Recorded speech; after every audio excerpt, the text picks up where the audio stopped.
Welcome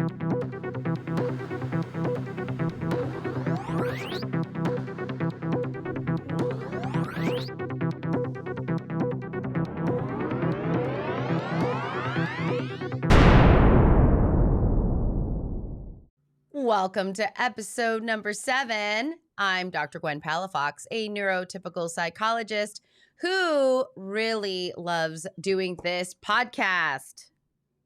Dana? Cool, because I am Dr. Dana Waters, and I am an autistic psychologist who totally loves doing this podcast as well. And, today what we really wanted to do was kind of demystify, if you will, and help people understand what therapy actually is. Because I think, Dana, we kind of get a bad rap sometimes, and for lots of good reasons, right? Yeah. But maybe what we can do is talk about really the role of therapy in someone's life, and when someone might feel like they could use it, or it could be a service or support that would bring some balance or well-being. Yeah, I just remember the first time I got into therapy. I mean, I had a card of someone to call, and I think I waited like a month, and I semi-dialed the phone, every day, and then would hang up. I was terrified. Mostly just because I had no idea what to expect. I think that, most people have who haven't been in therapy or haven't known a therapist, or, really are going off of maybe what they've learned from movies and TV. And we're not portrayed very well, right? So it tends to go one of two ways. It tends to go into really unethical behavior, like sleeping with your client, which we can't do. Or it goes really stereotypically and kind of making fun of us. Like, the therapist, the only thing a therapist ever says is, well, how does that make you feel? Or tell me more about that. Or, tell me about your mother. Like everybody does this because the Freud always played this beard. And they really have no idea what to expect. And I think they don't understand how much variance there is in the type of therapy, right? So there's duration of therapy, which most people, I think, how long do I go? Some people could go 8 sessions and feel pretty relieved, and that's all they really need. Other people, I have people that I see for long-term, a number of years, depending on what's going on. And that's mostly driven by why you're going, and the type of therapy also that the therapist practices. And I think that's the biggest thing that people don't know about. So most people have heard this buzzword out there: CBT, cognitive behavioral therapy, evidence-based therapy, CBT, or people have heard of the derivative of that called DBT. You and I were talking before we started videotaping that the new series She-Hulk mentions DBT, dialectical behavioral therapy.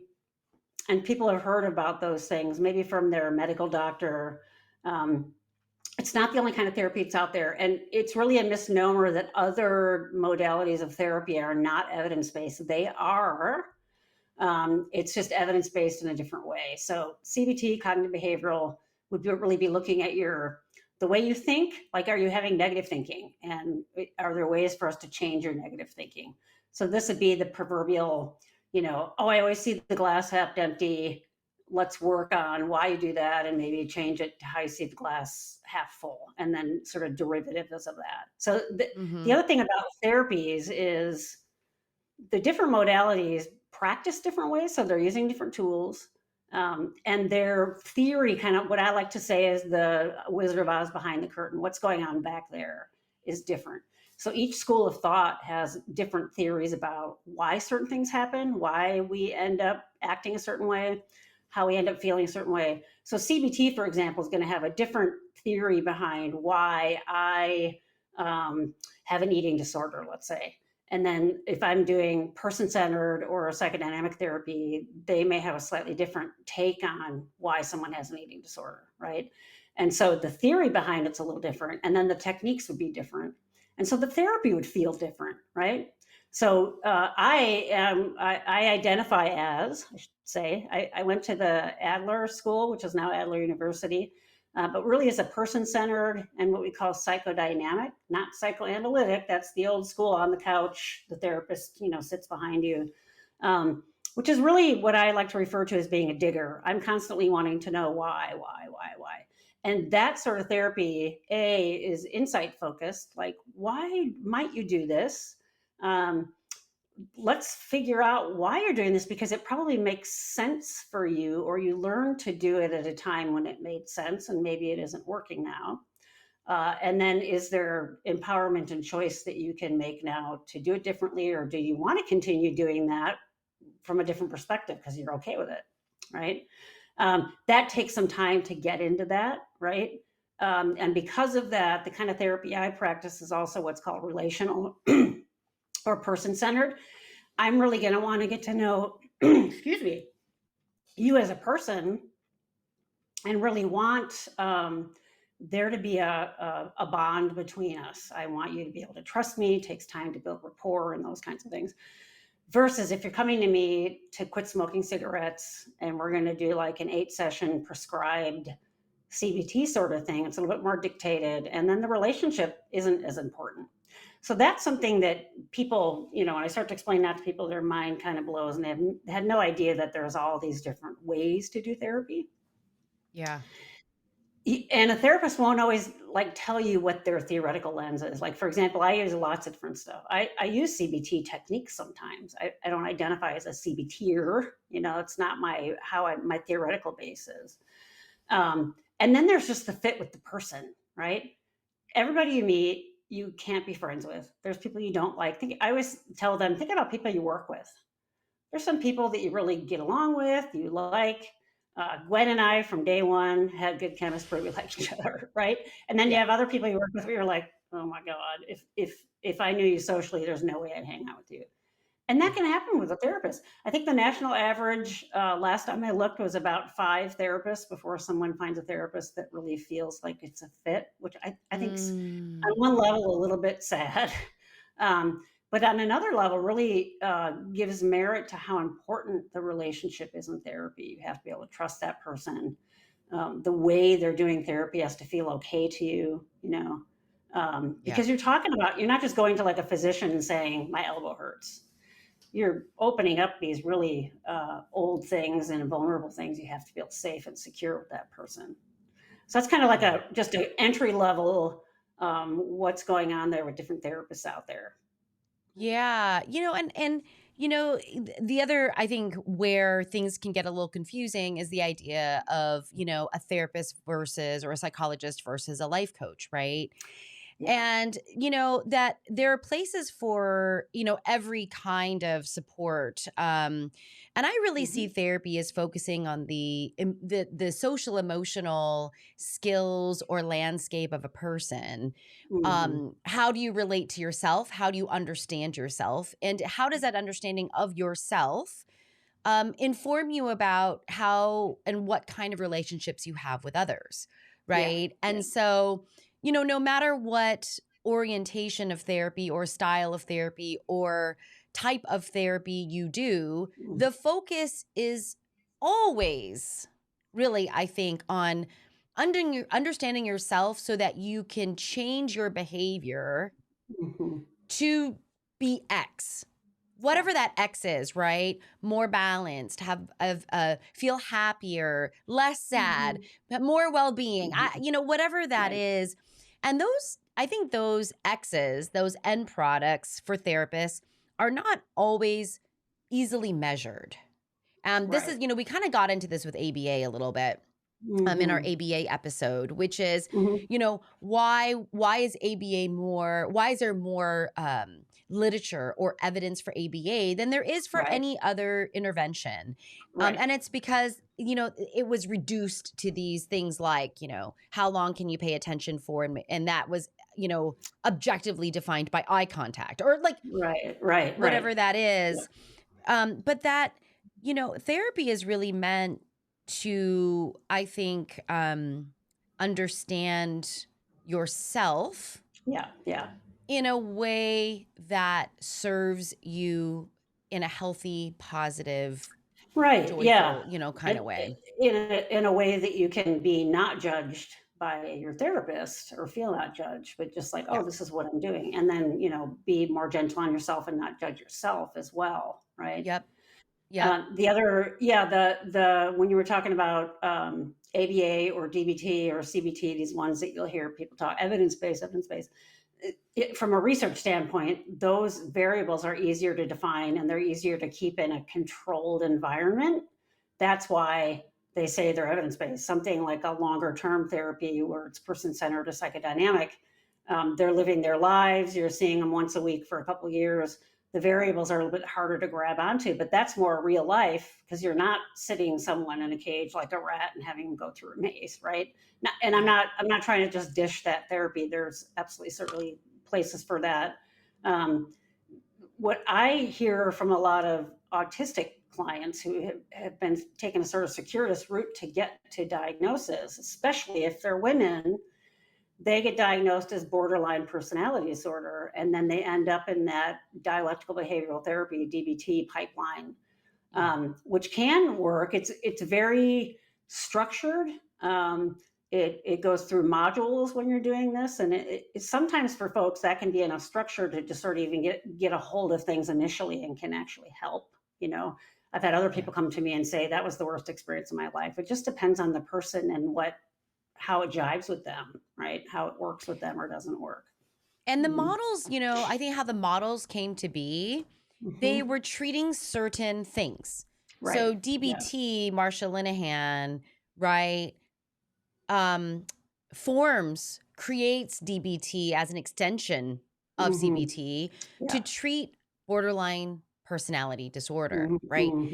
And how intrusive or how much tension, distress can come from relating to yourself and others with this diagnosis is really significant, actually.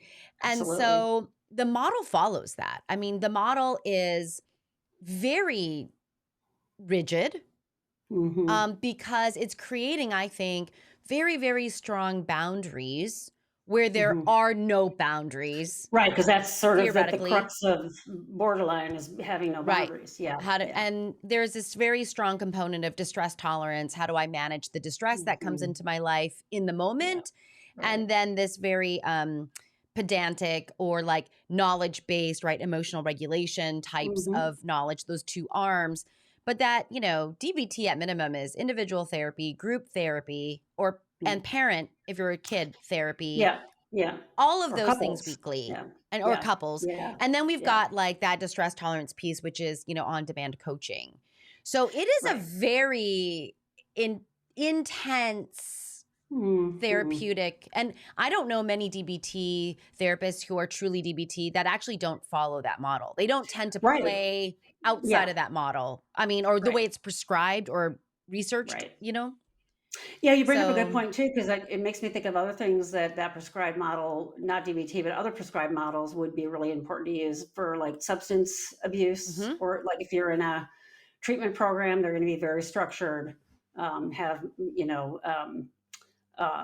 whether they use modules or benchmarks and things like that they want to get you to before you move on to something else and so on. And there's a time and place for those intense models, absolutely, for sure. Right. I think it can be scary for people if they don't know about that and all of a sudden they find themselves plunked in the middle of that and then they don't know what's happening. Right. It's too much. I mean, I think that can be too much. And, DBT was really meant. I mean, I think when it came onto the scene, it was really, there was nowhere else, right? Except for maybe inpatient treatment for them to go. And so this is kind of that step down from that. And, what does that look like? I think this kind of goes back to a theme, Dana, that you and I often come back to, which is knowing yourself, self-awareness, because you enter therapy for a reason. There's something happening, right? Like there's some sort of distress in some way.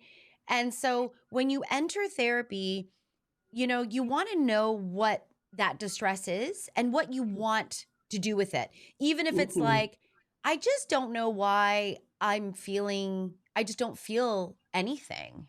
Yeah. Right. Yeah. Whatever that is. And maybe if you don't know, and it's not something that's like impacting your daily life in a significant way, maybe that's where like person-centered, insight-oriented, psychodynamic therapies are nice because Mhm. you build a relationship with someone and you start exploring. You Yeah, start yeah, digging, overturning right. rocks, understanding that. But when you come in and you're like, I've got a hair pulling disorder, I've got Mhm, an eating mhm. disorder, I've got I have an addictive, like I've got an addiction Yeah, situation. yeah, Those yeah. are very like, I think those are more obvious, but those would be Mhm. prescribed. And while person-centered therapy might be a part of that treatment, it wouldn't be the crux or the foundation of Yeah, or that you treatment. might sort of put something CBT in Yep. immediately to try to deal with that while you're exploring these underlying pieces, right? Yep. Yep. Yeah, absolutely. The other thing we didn't came into my mind that we hadn't mentioned yet, and that is you mentioned the difference between a psychologist and a life coach, but also different degrees that people have to do therapy. So you can be a Yeah. therapist as a psychologist, which would be a doctoral level person, a master's level person. There's all kinds of degrees under master's level, and there's a few degrees under doctoral level. There's PhDs. I think you have a PhD, correct? Mhm. Mhm. Okay. And I'm a PsyD, which is a doctoral in clinical psych. So those are the main ways you'd see that different. There's some MDs that actually practice therapy that aren't just prescribers. And then master's level, you can see like MA or MSs, and then their social work degrees. People will do therapy as well, right? Mhm. So the difference in those is what I like to say is, well, some of it is the person, how long they've been in therapy. I'm not elitist. I wouldn't say you have to be a doctoral level to be a good therapist. Some of the best therapists I've ever known were master's level, and Mhm. vice versa, right? Yep. We are trained a little bit more to understand the theory underneath things because we're literally in school longer than a master's level person would be. And the other big purview of psychologists is doing formalized assessment. So anybody can give you like a paper and pencil measure and say, here, fill out this depression inventory or do this online. I want to see how it comes out. Psychologists are actually the ones that do like the IQ testing and can do neuropsych testing and all kinds of other things that they would typically give you a lot of together to try to get an idea of what's going on in there. Maybe someone comes and thinks they have a learning disorder. Or they're getting an ADHD assessment, and there's a bunch of measures we can use to figure out different aspects of that to see if they're all there. And that's actually psychologists' purview. We're licensed to do that. MDs are not licensed to do that, and master's level people are not licensed to do that, even though I hear of that happening and they're not supposed to do that. Yep. They're practicing without a license. So if you need that like formalized assessment, a psychologist is somebody you're going to end up seeing, right? And that can take some time to get an appointment with somebody and so on. But that's the other thing I hear people ask a lot of questions about. Or they'll ask me, since I have a doctorate, can you prescribe medication? I'll say, no, I'm a psychologist, and a psychiatrist is an MD who has medical training to prescribe. And then now there are some states that are having psychologists prescribe. You have to go. I have a colleague Mhm. of mine here that is licensed in New Mexico Yep. and has gone through a ton of extra training, like practically gone through a version of medical school to be able to prescribe. And more states are doing that. So you might see that come up in the future. Yep. But those are like those, schools of thought, how they do themselves as a therapist in terms of relationally with you, and then what their degree is, what their background is, um, kind of things they've learned, and what their toolbox is, what kinds of techniques they use in therapy, right? Yeah. Yeah. This is important, because I think the other way that psychologists get um demonstrated like Hmm. in the mainstream is as psychoanalysts. That's Right. Oh yeah, they're yeah, mostly psychoanalysts, right? yeah. Someone's laying on a couch, They're sitting you behind know, you, so you can't see them. we've Yeah, got a yeah. clipboard, of Uh-huh. some Yeah. kind or like some sort of writing thing. Yeah. I mean, I write now just because sometimes I got to put some of my thoughts together. Mm-hmm, hmm. And it is the how do you feel and how, Yeah. those types of things. I think like, if I think about psychologists, I think about The Sopranos. Wasn't there was a psychologist that was pretty primary, or Yeah, psychology was pretty yeah, primary I in The haven't watched. Sopranos. Yeah. Yeah. Okay. And then here we've got, we've just got some references to therapy. I mean, even Moon Knight, that Hmm. representation in that realm, Was pretty good. right? Yeah. Was interesting too. Yeah. Yeah. Behind a Yeah. desk, like these Yep. types of things. And, I think, the what it really requires and when psychology or when therapy, because there's so many types of the ways that psychologists practice. I mean, Sure. it's Yeah. not Yeah. just in clinical work or therapy, right? We've Right. got Right. industrial organizational psychology, Right. sports Right. Going psychology. I into. mean, there's Mhm, so mhm. many, but when it comes down to actually providing therapy, um, as a person, you really want to know what you need or why, like, what are you Mhm. going to a therapist for? So that's the first thing. The Yeah. other is like, even things down to like, do you want to see, does that matter if you're a therapist? Does the gender matter of your therapist? Yeah. Good point. Yeah. To Um, you, right? yeah, That should be a right. personal choice. To Yeah. to Yeah. you, right? I'm not Yep. saying that, we're gonna decide that.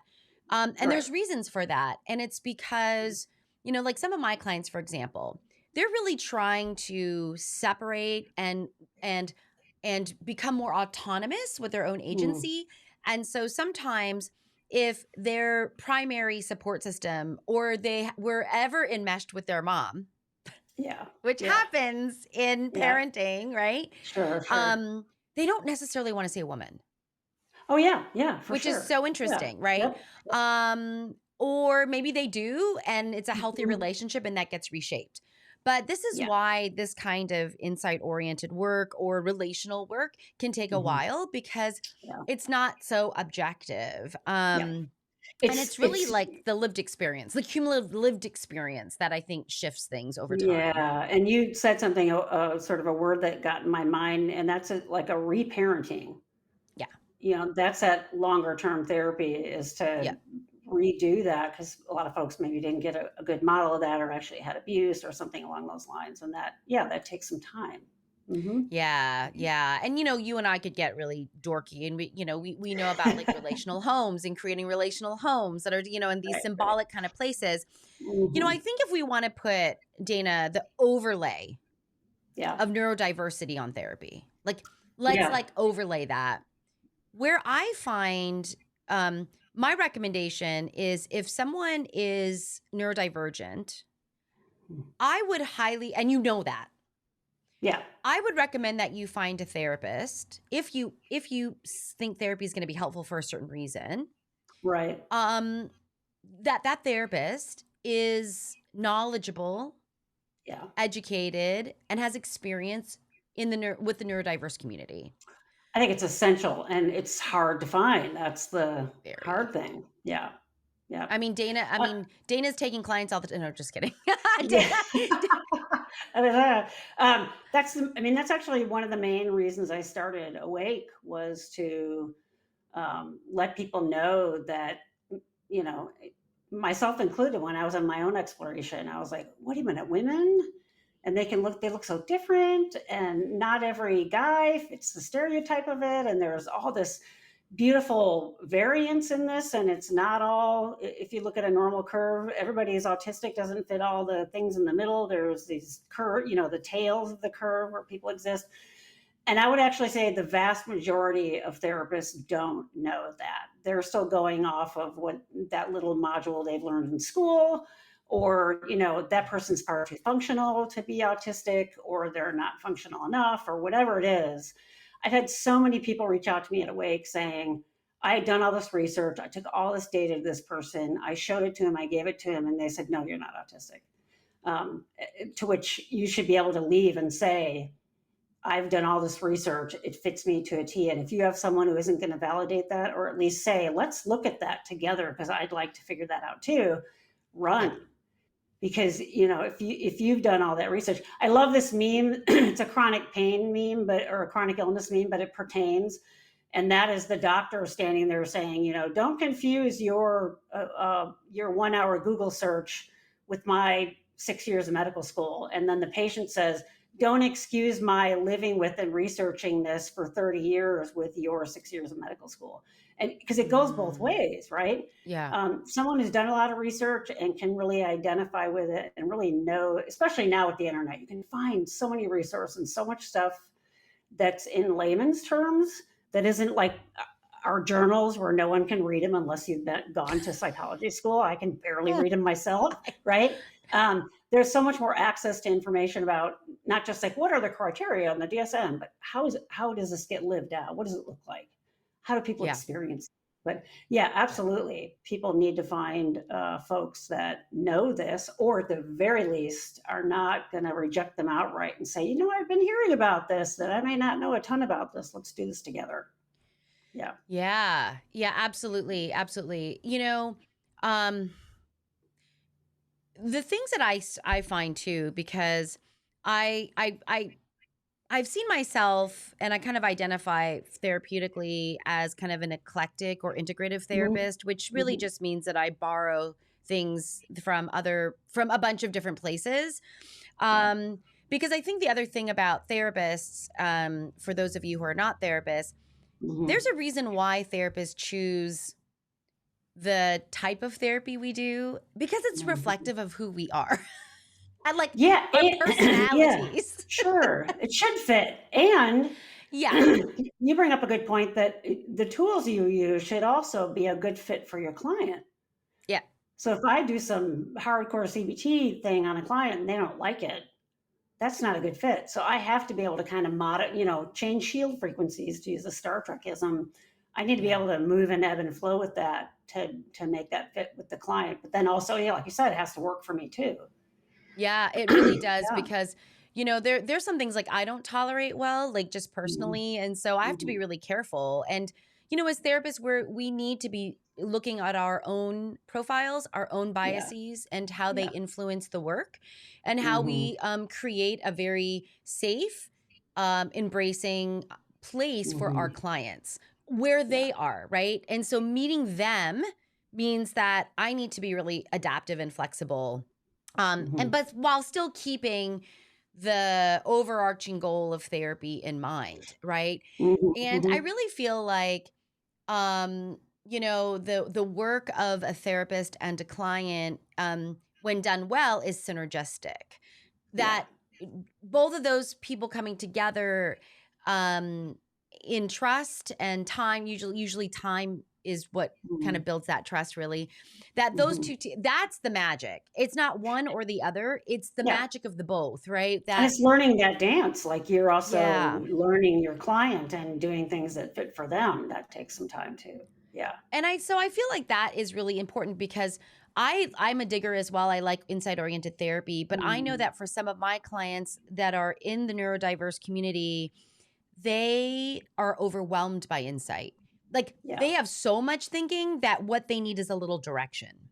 And Yeah. so that's where, a little bit of CBT, and, Mhm. for those of you out there, like, CBT is this idea that my cognitions and thoughts influence my behavior. Mhm. If I change my thoughts, my behavior changes. Mhm. That's that's not necessarily something that works, I think, in humans. And we've brought this up multiple times in other episodes, which is we Mhm. actually need support for behavior change. That insight Yeah. in and of itself isn't enough, but Right. that how overwhelmed my clients become with information is something that I'm acutely aware of. The Yeah, pace of my absolutely. session, the load of my session. If Yeah. I've got a Yeah. sensory overloaded person, I am the one that's responsible Yeah. for, like, really titrating therapeutic exercise, or how much we're Right. talking about. Um, Right. Even reading the person, like, oh, I'm noticing this. And something I've learned about you is when you lose your ability to speak, we've Yeah. hit this threshold that Yeah. we need to look at, and maybe, do we need a break? Do we need to stop? Like, how are you feeling? Like, where are Exactly. you? Exactly. That kind of Yeah. Yeah. thing. But I just feel Yeah. like And when that's that you're not, synergy, that dance that you're yes. talking about. Yeah. Hmm. Yeah, and we can't necessarily depend on our clients, who many come with like early Hmm. language development Yeah. challenges, right? We Right. can't then necessarily depend on them in the moment to Right. say, "Hey, actually this is too much for me." Yeah. Like, we That's got what's to so teach great them that. about, understanding that and saying, like, I with my autistic clients, if they're in a place like that, I will sit back and give them deliberately far more time to Yeah. gather their thoughts or say, let's just slow down, you know, take your time, take as many, where someone else who's neurotypical, who may be resistant to something, and I want to bang through that resistance, I might actually push them harder. Yep. And that's some of our training, is to recognize the difference with that. So your point from earlier about working with a therapist who doesn't know neurodiversity, if they're going to do that and say, oh, this person's having resistance and I'm going to push, and now they're just overloading them, that's going to be detrimental. That's not going to work. And maybe Right. even re-traumatizing, Exactly. because, Absolutely. right? Yeah. I mean, and I say that Mhm. because so many of my clients have been through lots of therapies in their life where it Aw. was bang, bang, bang, bang, right? Like, I know better. Mhm. Yeah. I know Yeah. better than you. Yeah. And this is for your own good. And Mhm. so this is what we're going to do. And it's like, I feel like in so many ways, I'm undoing that in therapy. Yeah, exactly. Like it's not uncommon for me. It's called a range of comfort. And I Mm. put that up and I have it, like, for many of my clients, I have a visual timer. And in the Oh, beginning of cool. our work, I just like set a time. Like, we both agree on when our checkpoints are. And so when that timer Nice. goes off, we check in where you are. If it's in the green area and we can continue. But if Mhm. it's going yellow, orange, red, what do we need to do to Mhm. bring it back to green? And they've never had that experience before, let alone know Mhm. what to say, let alone think that they have permission to say it. Wow. Yeah. And it's hard because, we can do harm if we're not Yeah. careful. That's And I right. don't think people appreciate the power of that.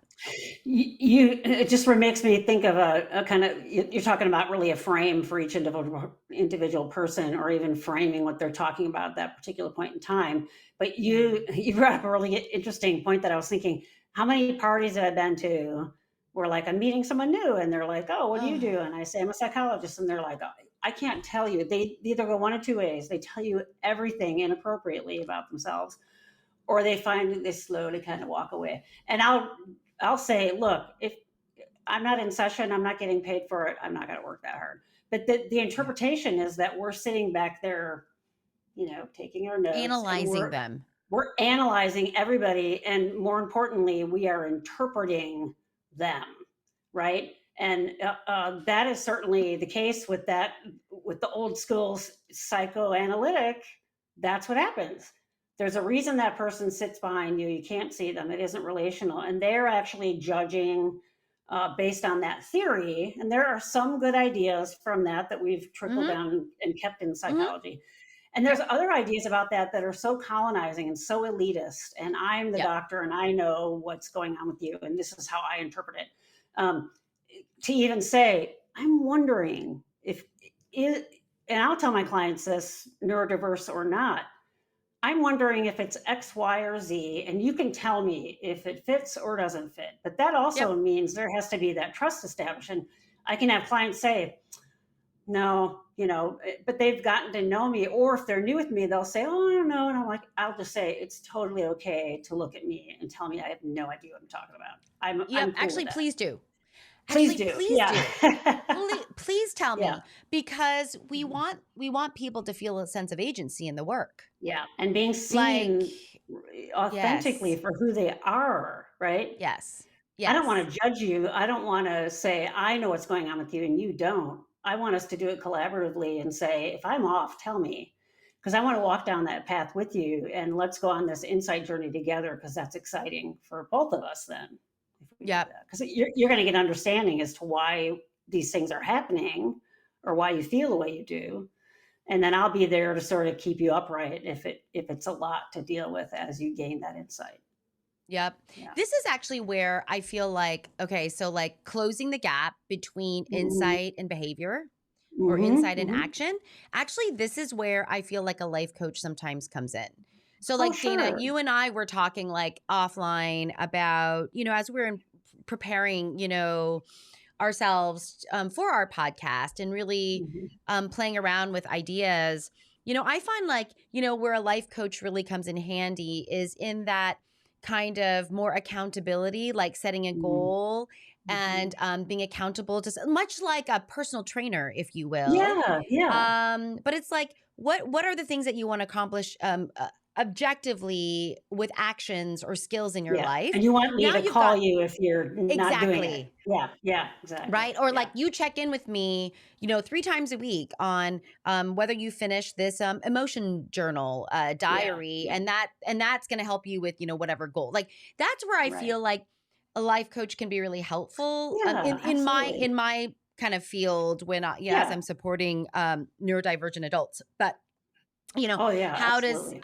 right? But that getting uncovering digging, putting together the clinical information, Mhm. um, self-aware, driving self-awareness and Mm. self-knowledge in a way that's compassionate. Yeah. That's I think the real tricky work of a therapist in my mind. Yeah, and you also reminded me of something else we were talking about before we went online, and that was something, like apps that are out now to help. Oh, If they're yeah, accountability apps, great, right? yeah, This new you mentioned this new ring that's out that will tell you yeah. your There's mood states. yeah. Yeah, it's not telling you your mood, it's telling you the temperature of your hands, which actually can, for some Hmm. people, equate with mood. I mean, that's the whole idea of biofeedback. Usually when you're calm, your blood's flowing to your fingers better and your hands are warmer. So there's a little bit of truth to that. Yep. But I've had clients tell me that they're not sleeping or sleeping well because of the app they have on their watch. They wear their watch to bed. Oh, I know I'm dreaming. I know I'm sleeping. Actually, that tracks movement. It can't track brain waves like at a sleep lab. And so some of it is us just educating clients about what you can use and not use. Although I did have a client who has one of those the beds that gives you feedback about how much you're Yep. moving in that, and we Yep. were actually able. She was actually able to go back and track when her hypomanic episode was starting because you could see the sleep ticking down and more Yeah. movement. So in that regard, we're like, oh, that's a pattern for you to bring it back to that point you're making. Yep. Anything that can help the person understand their pattern, that's what a therapist tries to help to do because everybody's pattern's different and it takes time to assess those and see those, but we really everybody's pattern's different. And that's why therapies that aren't, helping you stop pulling hair or smoking take some time because we also have to learn your pattern, what works and doesn't work for you, rather than us just saying, I'm going to come in here and tell you, you're doing that wrong. You should do it this way. Right. That's not helpful. How can Yeah. it fit into your world? How does it fit into your inner world? How does it fit into your micro world, you and your family? How does it fit into your culture? How does it Yep. fit into the larger place that you're living? Right. I've had people, I'm trying to remember what it was that I was watching the other day, and the spouses hear all of this, right, about us. God, I can't believe that said that. It's so wrong. It had to do with judging someone who was from Japan originally in their 70s about not being open enough, quick enough in therapy, and emotional Mm. enough in therapy, and what we learn is how culturally appropriate it is to not do that, right? But if you're someone that doesn't know that, you're going to sit there and judge and like, oh, this person won't open up. I would expect that, and I would actually slow someone down who comes in and is doing too much because I'd be like, this may not fit. Let's talk about it, or just talk about it, right? Yep. But all those kinds of things, we are setting this container and tooling it to fit that individual person's world, inner and outer, right? Because you don't Yep. live in a vacuum. All that has to fit.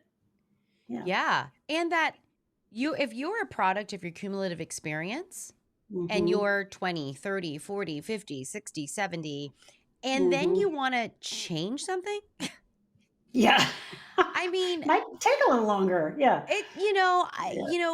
the brain is wired to do the easiest thing, and it does Yeah. that for Yeah. its self-preservation and to keep Right. some bandwidth, available to, respond to, the lions and tigers and bears. And like, Mm. so, we also, this compassion piece, this Mm. idea, like we're not switches, we're not just like one brain that's like, being, Yeah. held in a jar that we can just like It's like we're not top-down creatures, in other words, Right, right? Like right, just right. because we think it doesn't necessarily mean that we always do that. I know that Yeah, I no, shouldn't, have as much boba as I do, and I still do. Like and you still do. the hindsight, right, doesn't necessarily change anything, That's right. but I can definitely rationalize it very Yeah, easily. Anyway, yeah, um, yeah, but I think anyone that's kind of coming into this therapeutic space, and in so many ways, you do have to have some idea of who you are and yeah, what you need and why you're going into therapy. And then even yeah. if it takes you a while to figure out who or what kind of therapist it works for Mhm, you, mhm, um that's okay, but at least know why you're going into therapy. And then you can also mhm. that helps you narrow down the field of what, Yeah, what you to know, look what for and yeah, what to look yeah. for.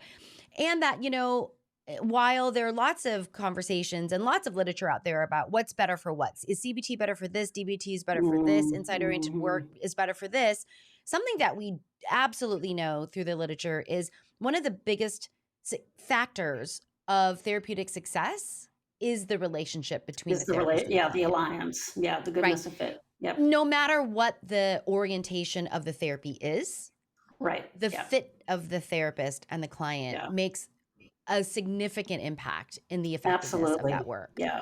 So So you can that give feedback to your therapist and say, this is working, this isn't working.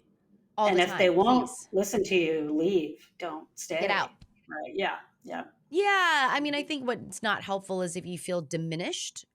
Yeah. If you feel diminished at all in the work, Hmm. that work, and you've tried to address it with your therapist, and that's very healthy. It's very healthy to say to your therapist, this doesn't feel right to me. This is too Hmm. fast. I don't know why, but I'm kind of shutting down. Yeah. Sometimes we Yeah. need to help our clients with saying those things because maybe they were raised in a place where they were never seen, or the actions of their environment said you're not seen or heard. Yeah. You Bad things are going to obey. happen if you are seen or heard. Yeah. Yeah. Right, it's too scary, it's too Yeah. threatening. So, That's right. so anyway, so I mean, not that I don't know if Dana and I have helped anyone out there understand, but therapy is nuanced and complicated. Yeah. It's there to help you feel better. And I Yeah. know that it's very generic, but It it should. I mean, one of the is. first things I learned in my graduate program in Adlerian Psych was one of the questions you ask at intake is, have you been in therapy before? And if you have, what worked and what didn't work? Because Yeah. what worked, they're telling you, keep doing that with me. And what didn't work, they're saying, please don't do this. Right. Right. And so that all those kinds of things to give feedback to your therapist. And if it doesn't feel right and the fit isn't good, you don't have to stay in it. You can look for somebody else. It's not like we sit there and say, have you been in therapy before? And they say, I went 3 sessions and I didn't like it. And we're like, oh, they're one of those. We're actually saying, okay, then for Why? me, my ears perk up like, okay, what didn't work? Because Why? I don't want to Yeah. do that. Right. Yeah. Yeah. Yeah, It's why? your Let's figure therapy. out why. Yeah. It's your therapy, not ours. It's yours. Yeah. Yes, yes, and that it's not healthy for you to Hmm. stay in a relationship Yeah, that's that's not good not for you. working Sure. Exactly. That goes for your because therapist too. yeah, Yeah. because therapy is trying to heal through relationship. So, Mhm. if the Yeah. relationship isn't good, it's really time to break up with your therapist. Right. That Exactly. actually maybe that's what we should call this. It's time to break Yeah. up Oh, with your yeah. It's therapist. time to whether or not to break up with your therapist. There you go. Okay, And sorry, Dana. I've broken up with therapists. I have. Me too. So Yeah, me too. who doesn't? Uh, Yeah.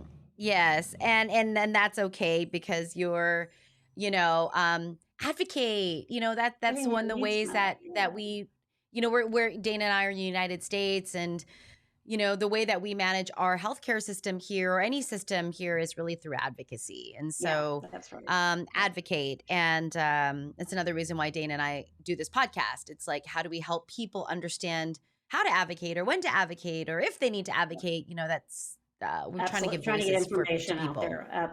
100%. Yeah. Good, good. Yeah. Well, if you liked this episode, please comment, and subscribe or follow, depending on if you're listening to us Mhm. on Apple or Amazon or Mhm. Spotify. That actually really helps our channel, and helps us do and continue to do this. So if you like that, please do that. We'd greatly appreciate that. And we will see you in the next episode. Okay. Thank you. Bye.